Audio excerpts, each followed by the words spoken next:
हम प्रोटेस्ट कर रहे हैं एक तो पे अनामली के लिए, क्योंकि ग्रेड हमारा डिफरेंट होता है। जब सेम वर्क है तो सेम पे भी होनी चाहिए। इसके लिए हमने पे अनामली के लिए बात की है, उसके लिए हम स्ट्राइक कर रहे हैं। और रेशो के लिए हमें ये बढ़ाना चाहिए, रेशो यहाँ नर्स स्टाफ का।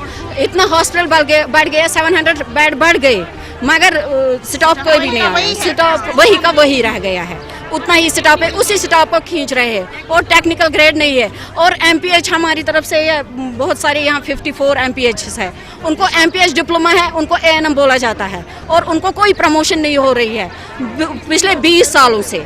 2 डेकेड से नहीं, कोई प्रमोशन नहीं हो रही है। उसके लिए भी इस सिलसिले में हमने पूरे 10 साल लड़ा है।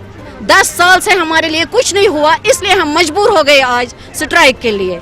अब इसके आगे हमने, अगर इन 5 दिनों में कुछ नहीं हुआ तो इसके आगे हमें इंडेफिनिट स्ट्राइक्स पर जाना है मंडे से। हम मजबूर है इसके लिए, हमें मजबूर किया जा रहा है इसके लिए।